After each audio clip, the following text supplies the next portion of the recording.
Présentation d'un programme interactif en Flash sur un jeu de Nîmes variante de Wythoff. Une introduction pour les règles du jeu. Un joueur A et un joueur B s'affrontent en déplaçant le jeton rouge qu'on peut choisir au hasard de l'ordinateur, qui se déplace soit vers la gauche, soit vers le bas, soit en diagonale vers le gauche et le bas. Simulation d'exemple, on va demander à A de jouer. Peut jouer vers la gauche, on voit son trajet en vert. Demander à B de jouer, joue par exemple vers le bas, on voit son trajet en rouge. On redemande à A qui se déplace en diagonale, ici, à B vers le bas, à A en diagonale par exemple, en B qui gagne. Bon, le problème c'est comment jouer pour gagner ou essayer de gagner. Alors, étude, limiter un damier 2-2. Le but 0,0 est en bleu ici, est attaché à 3 lignes horizontales, verticales et diagonales. Si un joueur A par exemple arrive sur une de ces 3 lignes, alors le joueur suivant arrive en A immédiatement. Pour un jeton vert de ce damier 2-2, même chose, à ce jeton vert sont associées 3 lignes, horizontale, verticale, diagonale. Si un joueur arrive sur cette ligne, le joueur suivant arrive au jeton vert et gagne au coup d'après. Et ainsi de suite. Alors on augmente les dimensions du damier et de proche en proche on définit ces jetons verts qui sont des cases privilégiées. Voici un jeu sur un damier 40-40.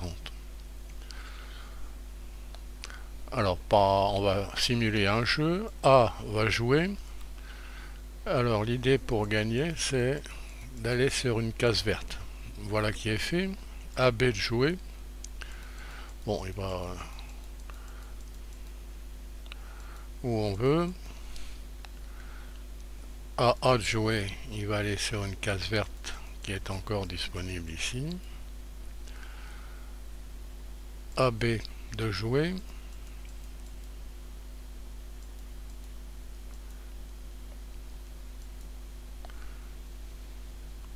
AA. Alors il faut qu'il trouve une case verte. Il n'en a pas trouvé. C'est si il a trouvé évidemment la case du but, c'est-à-dire qu'il a gagné directement. Bon, on peut jouer autant de fois qu'on veut. Page suivante, curiosité. On a donné les coordonnées des jetons du bas, ici calculées. Alors ces coordonnées peuvent être calculées de proche en proche par récurrence, par exemple pour trouver 4. On regarde ce qu'il y a avant 4 dans la ligne des Y, il n'y en a pas. Il n'y a pas de 3. Si, plus exactement, 4 moins 1 c'est 3, il y a un 3, donc on ajoute 1. 3 et 1, 4. Bon, je recommence pour 6. On regarde ce qu'il y a avant. 0, 1, 3, 4. Est-ce qu'il y a 5? La réponse est non. Donc de 6 on passe à 8. Et ainsi de suite. Bon, on peut passer cette programmation par tableur par exemple, parce qu'on va voir qu'il y a plus simple après. Ce qui est intéressant pour établir cette curiosité, c'est de sortir un peu du damier. Par exemple ici on est au rang 10.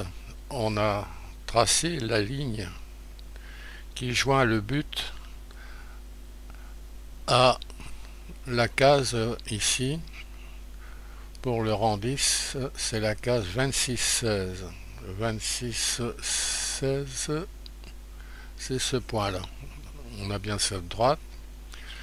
puis en prenant le symétrique de ce point 16-26, on arrive à 26. Alors, symétrique de 26-10, le 26-16, on va y arriver, c'est 16-26 qui est là. On a fait apparaître la droite qui joint le but à ces jetons verts également. Alors on voit donc que les jetons du bas et du haut sont presque alignés sur des droites symétriques par rapport à la bissectrice. Et on peut sortir du damier pour voir que ça s'affine ici. Bon, on est évidemment très loin. Voilà par exemple pour 150, 151. Et on peut continuer autant qu'on veut. On voit apparaître le nombre 0,618 et le nombre 1,618 qui doivent faire penser au célèbre nombre d'or. Alors constatez donc qu'à partir d'un certain rang, la pente de la droite du haut c'est le nombre d'or, 1,618, et la pente du bas c'est 0,618, c'est-à-dire l'inverse du nombre d'or, c'est φ-1. Alors l'ordonnée du jeton du bas de rang D, c'est la partie entière de D par φ. C'est-à-dire qu'on peut calculer directement avec cette curiosité ce qui se passe pour le rang 8 par exemple.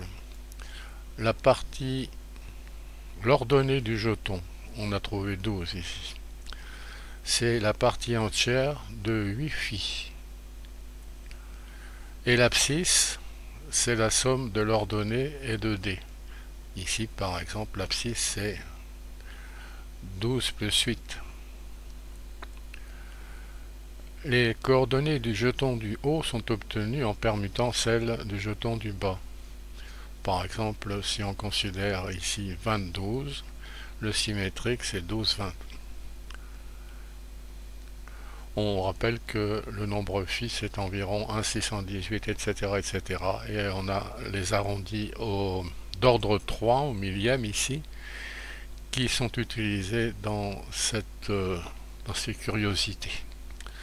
Alors on se bornera ici à constater la démonstration pour des amateurs éclairés avec de fortes lumières. Le programme interactif est toujours accessible en cliquant sur le lien qui est sous la vidéo.